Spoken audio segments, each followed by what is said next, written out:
Witajcie! Dziś zabieramy Was do jednego z najbardziej rozpoznawalnych zabytków Lublina, a mianowicie do zamku. Stojący na wzgórzu jest jednym z symboli architektonicznych i historycznych Lublina. Obecnie mieści się w nim Muzeum Narodowe, ale jeszcze w połowie poprzedniego stulecia pełnił funkcję więzienia. Zgromadzono tu bogate zbiory w działach archeologicznym, numizmatycznym, militariów czy etnograficznym. Galeria Malarstwa Polskiego prezentuje najcenniejsze zbiory sztuki polskiej ze szczególnym uwzględnieniem malarstwa z XIX i początku XX wieku. Warto zwrócić uwagę na płótna Jana Matejki ze słynną Unią Lubelską na czele, czy dzieła Jacka Malczewskiego, Władysława Podkowińskiego oraz Olgi Boznańskiej. Ogromnym magnesem, który przyciąga turystów, jest kaplica Trójcy Świętej. To unikatowy przykład połączenia gotyckiej architektury z rusko-bizantyjskimi freskami. Jest ona jednym z najcenniejszych zabytków sztuki średniowiecznej w Europie. Z najstarszej części zamku, donżonu, rozciąga się przepiękna panorama na lubelskie Stare Miasto. Warto się tu wybrać, by lepiej poznać historię miasta, jak i całego regionu. A o tym, co jeszcze można tu zobaczyć, opowie Wam pan Nazar, przewodnik po zamku w Lublinie.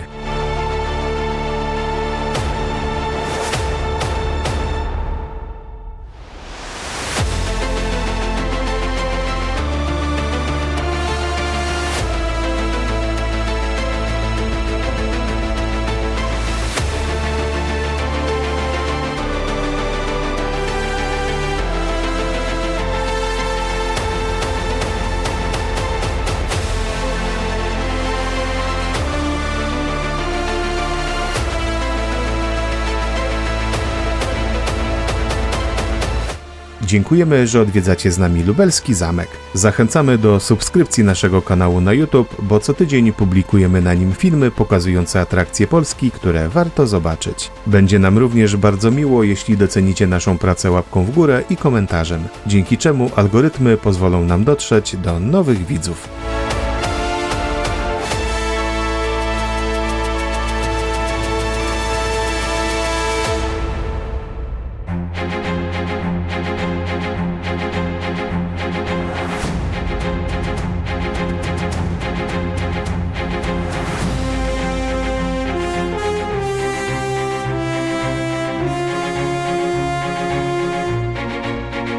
Dzień dobry. Jesteśmy na dziedzińcu zamkowym Muzeum Narodowego w Lublinie. Tutaj mamy główną siedzibę, tutaj przechodzi najwięcej grup, więc tutaj mamy najwięcej wystaw do zobaczenia. Mamy 11 wystaw, są wystawy stałe, są wystawy czasowe. Wystaw stałych mamy 9, wystaw czasowych mamy 2. Obecnie wszystkie wystawy możemy zobaczyć. Dziedziniec zamkowy jest bardzo ciekawe miejsce, ponieważ tutaj możemy zobaczyć tą historię, tak?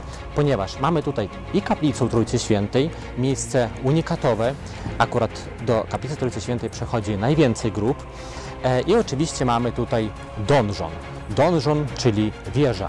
Ona jednocześnie broniła nasze miasto i ten gród kasztelana, ale jednocześnie pełniła funkcję rezydencji, bo tam mieszkał kasztelan.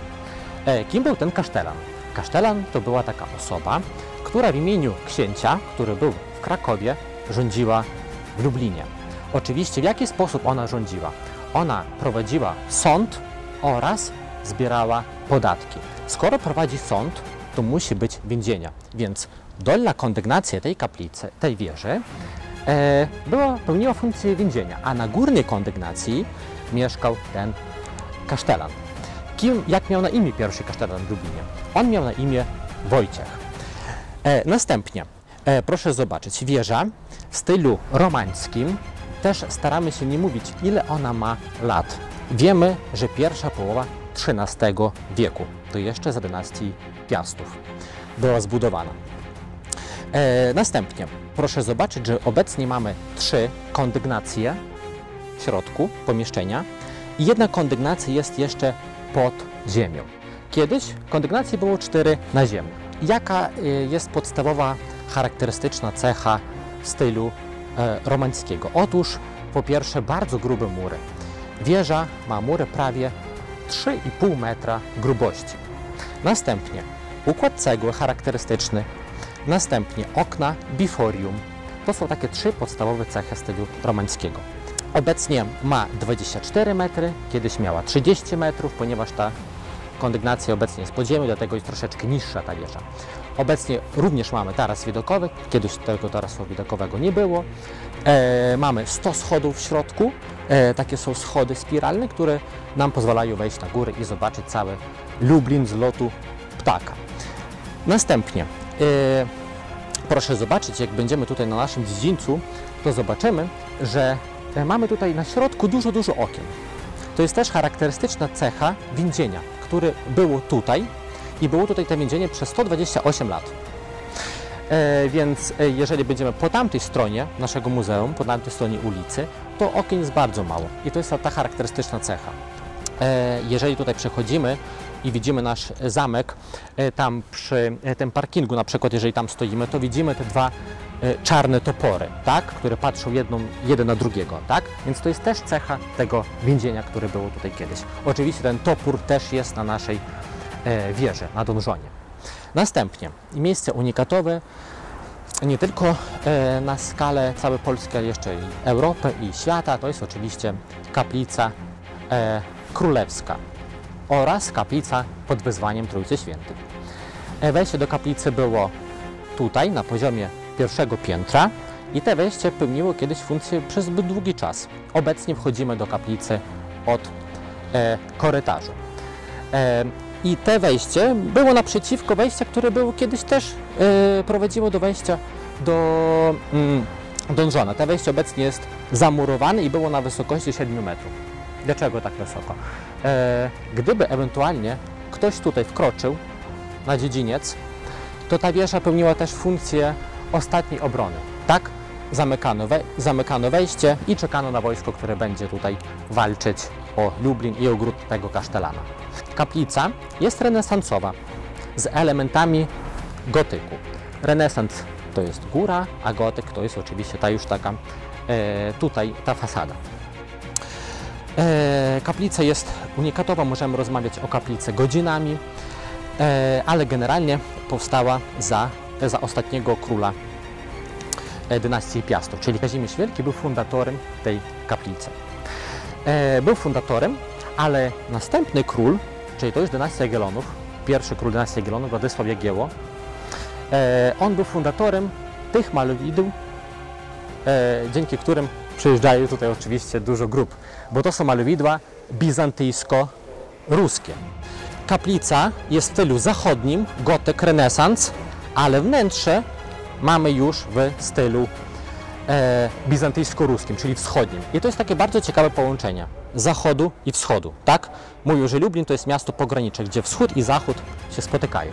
Jeżeli przejdziemy do historii, to tutaj w Lublinie byli prawie wszyscy króle Polski. Począwszy od Łokietka, Kazimierz Wielki, Władysław Jagiełło, jego syn Kazimierz Jagiellończyk, który utworzył województwo lubelskie i Lublin jako stolica. Później jego synowie Aleksander, Fryderyk, Zygmunt I Stary i Jan II Olbracht. Oni też tutaj byli i jako młode chłopaki byli w kaplicy przez 3 lata. Wychował ich Jan Długosz i Kalimach. Każdy z Państwa wie z historii, kim byli te osoby. I ostatni król dynastii Jagiellonów, Zygmunt II August, też tutaj był. Czyli to już 4. pokolenie Jagiellonów. Tutaj w Lublinie była zawarta unia między Polską i Litwą. Nazywamy to Unię Lubelska. Tutaj w naszej kaplicy przez pół roku była msza. Modlili się o to, żeby państwa się połączyli. Był tutaj na przykład Poniatowski. Wiemy ze źródeł historycznych, że przynajmniej jeden raz był. Jak na przykład stolica była już nie Kraków, a Warszawa, to Lublin troszeczkę podupadł w rozwoju. Wtedy w XVII stuleciu był atak na Lublin, który zniszczył nasz zamek. Przetrwała tylko kaplica i donżon. Obecnie możemy ich oczywiście tutaj zobaczyć. Lublin traci niepodległość w 1795 roku, trzeci rozbiór Polski. I Lublin staje się pod zaborami Austriaków. Później Księstwo Warszawskie, później mamy Królestwo Kongresowe, czyli zabór rosyjski i potem znowu wracamy do Austriaków. I przez te wszystkie lata tutaj było więzienie, w zależności od władzy, która tutaj była. Na przykład w czasach II wojny światowej było tutaj więzienie hitlerowskie, jedno z najbardziej okropnych, ponieważ przeszło przez to więzienie 30 000 osób. Później od 1944 do 1954 było więzienie już sowieckie i przeszło też ponad 30 000 osób tutaj. W środku donżona było też więzienie. Mamy nawet wydrapane imiona, nazwiska tych osób, które tutaj byli. W czasach Bierutu nasze więzienie zostało zamknięte. Była przebudowa przez 4 lata i po przebudowie nasz muzeum już pełni funkcję jako instytucja kultury. I od 1957 roku mamy tutaj już muzeum. 15 maja, to jest bardzo ważne wydarzenie, 15 maja 2020 roku nasz muzeum staje się Muzeum Narodowym.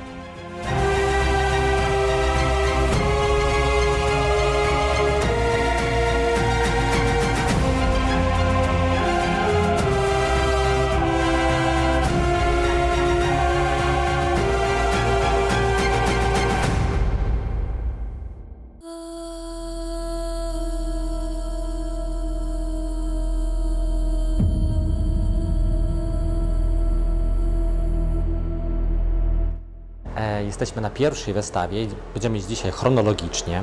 Pierwsza wystawa dotyczy archeologii. Ta wystawa przyciąga bardzo dużo grup, szczególnie dzieci, ponieważ mamy tu bardzo ciekawe eksponaty. Po pierwsze, mamy tutaj makiety. Takich makiet mamy tutaj 6. One są bardzo są prawdziwe i bardzo dobrze widać nawet każdą zmarszczkę tej osoby. Ile mamy tutaj eksponatów? Mamy tutaj ponad 3000 oryginalnych eksponatów. Gdyby ktoś zapytał, jakie mamy najstarsze zabytki? Oczywiście najstarsze zabytki mamy tutaj w pierwszej części tej wystawy, w tej gablocie. Wystawa jest też taka multimedialna. Jeżeli mamy dużo czasu, to możemy tutaj poczytać o każdej epoce bardzo dokładnie, ponieważ są takie telewizory w różnych językach i możemy tutaj spędzić bardzo dużo czasu. Następnie mamy tutaj, proszę zobaczyć, taką na suficie, taką drogę, która prowadzi przez każdą część tej wystawy. Mamy tutaj takich 3 części, czyli 3 epoki. Rozpoczynamy od epoki kamienia, która trwała najdłużej, do epoki brązu i na końcu mamy epokę żelaza. Również mamy tutaj, jak już mówiłem, makiety. Oprócz takiej postaci, takiego łowcy, mamy też szałas, w którym ten łowca mieszkał. Oczywiście mamy panoramę. Panorama to taki duży obraz, który nam pokazuje Lubelszczyznę, jak kiedyś wyglądała.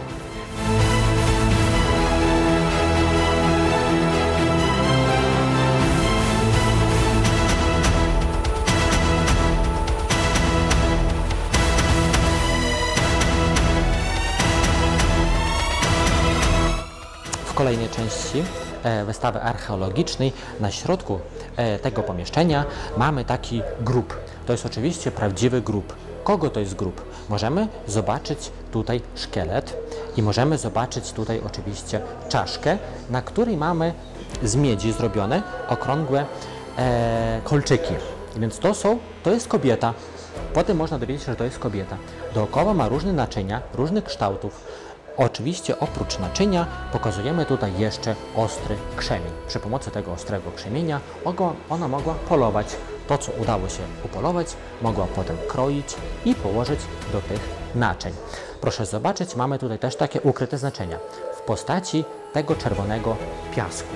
Ten czerwony piasek nazywa się ochra. Czerwony kolor nawiązuje nas do krwi. Po tamtej stronie Państwo możecie zobaczyć na przykład gliniane naczynia, które mamy tutaj na każdej części tej wystawy.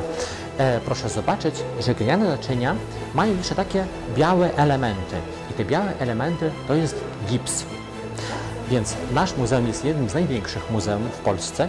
Mamy tutaj różne działy i na przykład dział konserwacji zajmuje się naprawą zabytków.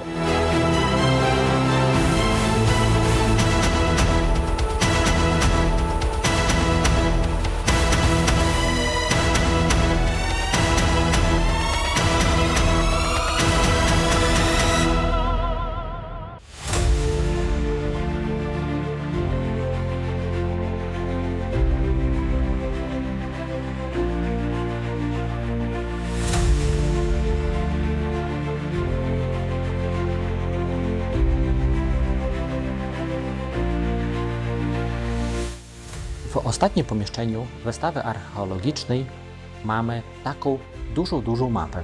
I ta mapa nam pokazuje z lotu ptaka, jak wygląda obecnie nasze miasto i oczywiście nasz muzeum. Proszę zobaczyć, że nasz muzeum znajduje się na wzgórzu. Takich wzgórz w Lublinie mamy 7. Te wzgórze nasze nazywa się Królewskie Wzgórze Zamkowe. Mamy nasz zamek. Dlaczego tutaj nasz zamek powstał? Trzeba powiedzieć, tak? Trzeba sobie uświadomić. Dlaczego? Dlatego, że często atakowano Lublin ze wschodu. Tam mamy wschód, tam mamy zachód. Atakowano ze wschodu. Kto atakował nasz zamek i Lublin? Oczywiście Tatarzy, Jadźwigowie, Mongolowie i tak dalej. Atakowali ze wschodu i trzeba było jakoś bronić nasze miasto. Dlatego powstał na wschodnich granicach naszego miasta ten zamek. Tutaj był kiedyś staw królewski i ten staw królewski był bardzo głęboki i też bronił nasze miasto. Staw był od naszego zamku, oczywiście tutaj mamy galerię handlową Vivo, powiedzmy od tego miejsca do galerii handlowej Gala. I przez te wszystkie tereny był staw królewski. Oczywiście tam obecnie mamy prywatne osiedla. Następnie mamy tutaj taki most, który wybudowany był w 1954 roku i ten most nas prowadzi na Stare Miasto. Pierwsza brama, która tutaj się znajduje, nazywa się brama Grodzka. Obecnie na pierwszym piętrze tej bramy znajduje się Teatr NN. Troszeczkę dalej idziemy i mamy taki pusty plac i mamy takie ruiny, taki fundament. Tutaj kiedyś była katedra gotycka pod wyzwaniem archanioła Michała. Katedra została zniszczona niestety, więc obecnie mamy tylko fundamenty tej katedry. Troszeczkę dalej przyjdziemy i mamy tutaj taki dziedziniec. Na środku tego dziedzińca jest budynek. I w tym budynku kiedyś był sąd Trybunału Koronnego, powołany za Stefana Batorego. I w pomieszczeniach tego sądu odbyło się bardzo ciekawe wydarzenie. Legenda o czarcie łapie. Mamy też wystawę Trybunału Koronnego, o tej legendzie powiem troszeczkę później. Następnie mamy bramę krakowską. Dlaczego taka nazwa? Dlatego, że droga prowadziła do Krakowa od tej bramy. Obecnie brama jest też muzeum, Muzeum Historii Miasta Lublin. Obecnie tam możemy wejść i zobaczyć przepiękne obrazy i historii też związane z tą bramą i tak dalej. Następnie mamy wieżę trynitarską. Z lotu ptaka możemy zobaczyć całe miasto i obok wieży trinitarskiej mamy główną katedrę w Lublinie. Po tej stronie, gdzie mamy tutaj parking autobusowy i między parkingiem autobusowym i naszym zamkiem, tutaj kiedyś była synagoga. Tutaj oczywiście kiedyś była wieża, to możemy zobaczyć u nas na takiej makiecie, którą mamy w holu na pierwszym piętrze. I tutaj była wieża, nazywaną wieżą żydowską. Dlaczego wieża żydowska? Dlatego rzeczywiście tutaj była obok niej synagoga. Dzielnica żydowska była też kiedyś po obu stronach naszego muzeum.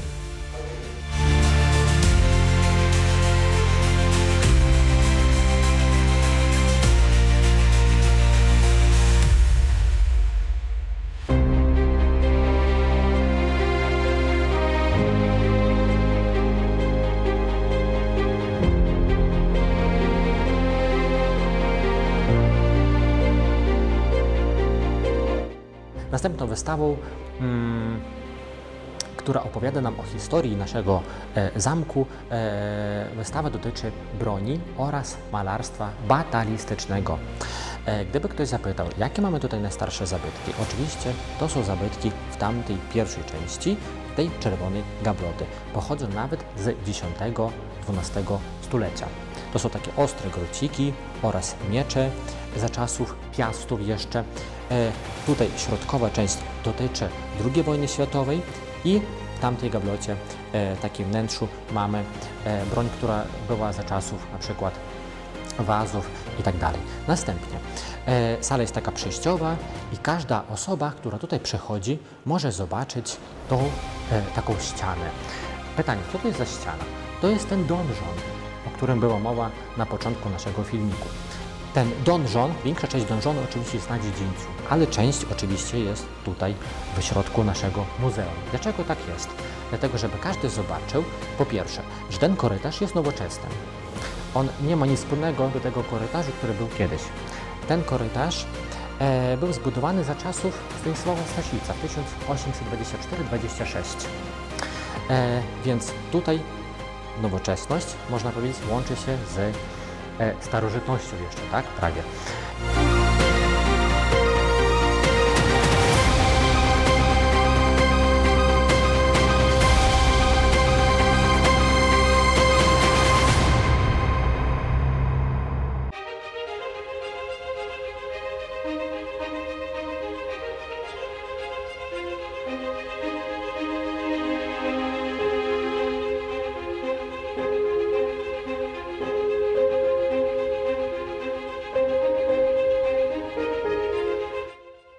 Kolejną wystawą, którą możemy zobaczyć w naszym muzeum, jest wystawa, która dotyczy malarstwa europejskiego oraz sztuki zdobniczej. Mamy tutaj zabytki od XVI do XX wieku. Mamy oprócz pięknych mebli, pięknych obrazów barokowych, też zegary kominkowe oraz mamy rzeźby oraz porcelanę. Zachęcam zobaczyć tą wystawę, ponieważ jest bardzo ciekawa. Mamy tutaj unikatowe dzieła sztuki, które wiszą na przykład na środku tej sali. Oczywiście mamy też zabytkowe meble, które pochodzą z Europy, z Holandii, z Niemiec itd.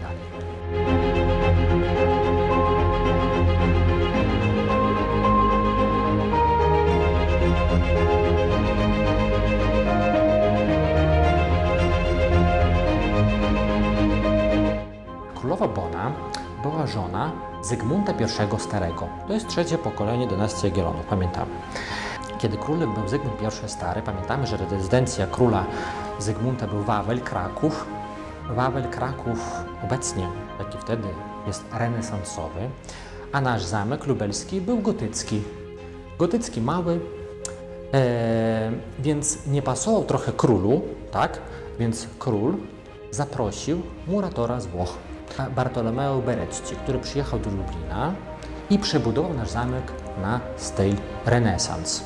Bona, pamiętamy, że była pochodzenia włoskiego, tak? Bona Sforza. Więc prawdopodobnie ona też brała udział w tym, żeby zaprosić tego włoskiego pana, który przebudował nasz zamek. Tutaj w tym portrecie Bona ma taki ubiór ciekawy i ten ubiór nas nawiązuje do zakonicy, która jest w klasztorze, tak? Dlaczego tak jest? Dlatego, że tutaj ona jest już po śmierci swojego męża Zygmunta I Starego. Już jest jako wdowa.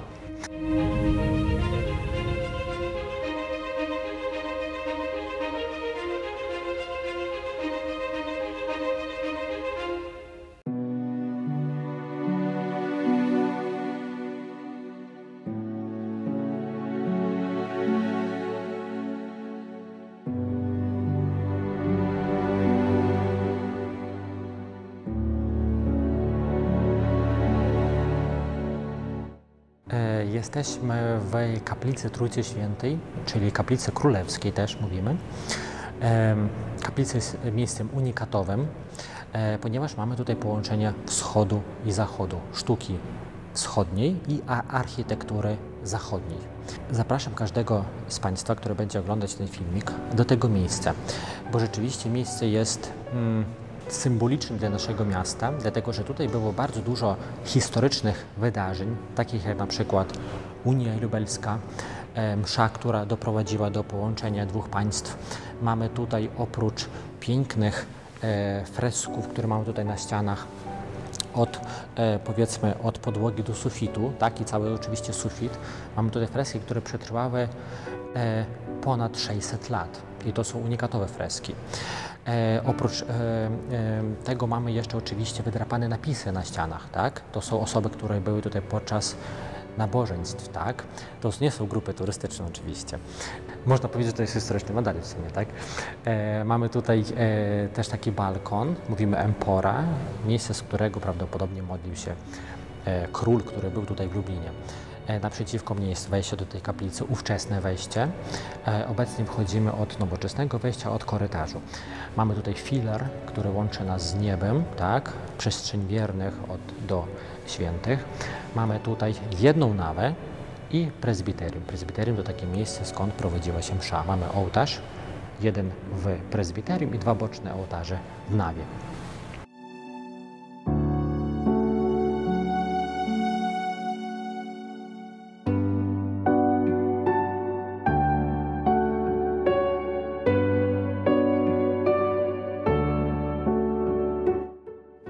Pierwsza freska Jagieły jest tutaj. Ta freska jest typowo zachodnia, bo tutaj Jagiełło jest jako rycerz, jako obrońca. Obrońca nie tylko Lublina, a obrońca też wiary chrześcijańskiej. Tak?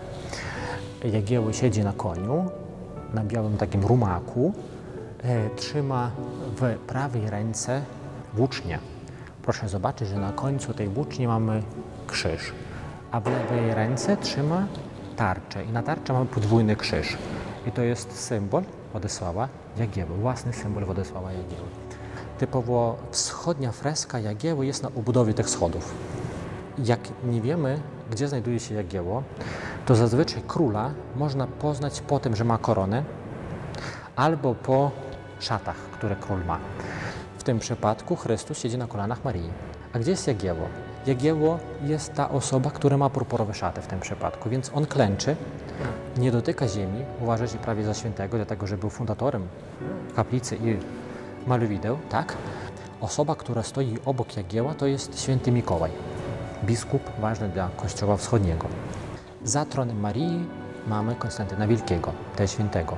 No i mamy tutaj freski dotyczące życia Chrystusa, tak? Na przykład w nawie, a w prezbiterium mamy mękę pańską, tak?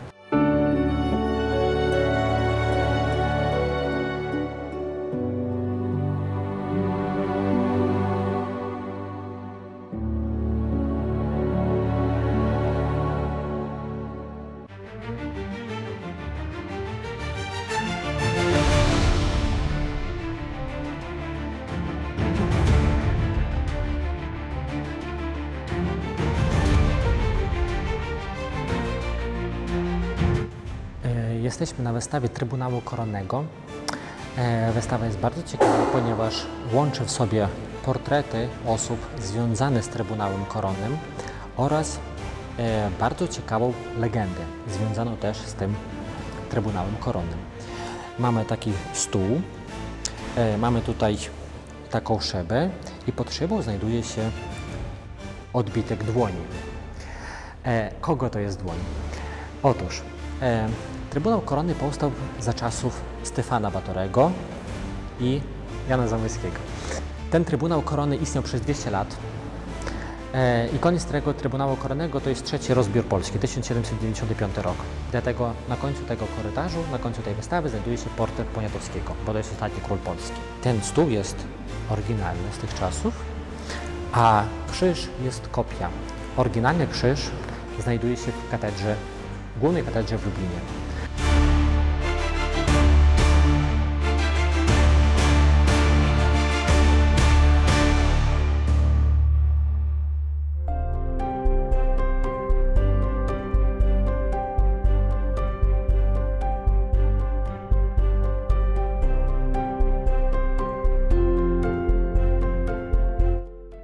Jesteśmy na wystawie malarstwa polskiego XIX-XX wiek.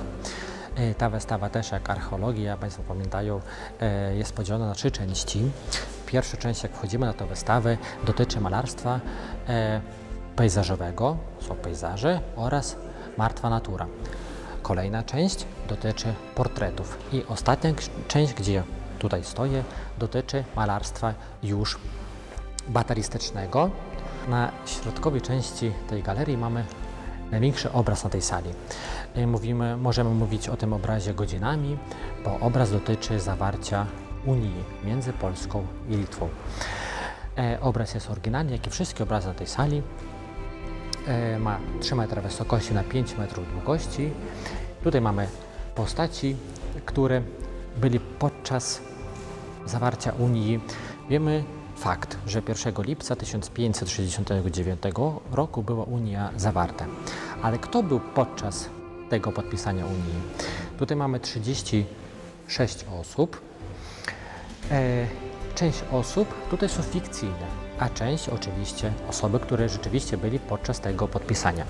Na środku obrazu stoi ostatni król i trzyma w prawej ręce krucyfiks. Możemy pójść do Dominikanów, do klasztoru Dominikanów, tam jest też muzeum, taki w jednym pomieszczeniu i tam możemy zobaczyć oryginalny krzyż, który mamy tutaj na obrazie.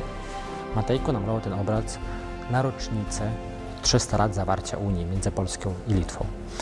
Więc tutaj pokazał też swoją rodzinę i też samego siebie sportretował, czyli autoportret swój też pokazał. Rodzina Matejka jest po prawej stronie, żona Teodora, trójka dzieci. Między nimi stoi taka pani w takim pięknym ubraniu. To jest siostra Zygmunta II Augusta, czyli Anna Jagiellonka.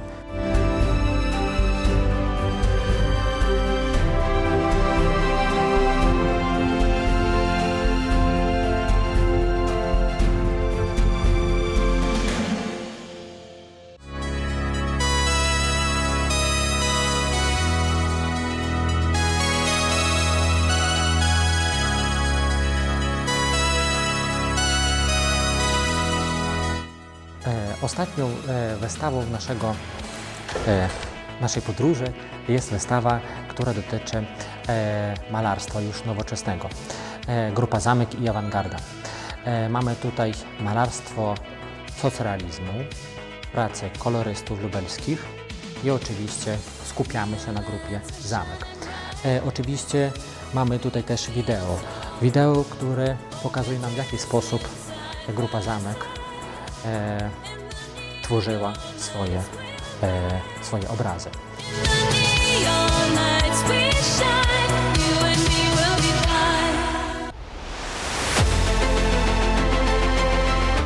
Zamek w Lublinie to miejsce, które naprawdę warto odwiedzić. Ta majestatyczna budowla górująca nad Starym Miastem kryje w sobie opowieści sięgające XII wieku. Od średniowiecznej twierdzy po renesansową rezydencję królewską, zamek był świadkiem kluczowych wydarzeń w dziejach Polski. Dziś jako Muzeum Narodowe oferuje fascynującą podróż przez wieki. Możecie tu odkryć unikalne eksponaty, poczuć atmosferę dawnych czasów i podziwiać wspaniałe widoki na Lublin z zamkowej wieży. Zapraszamy do odkrycia tajemnic lubelskiego zamku.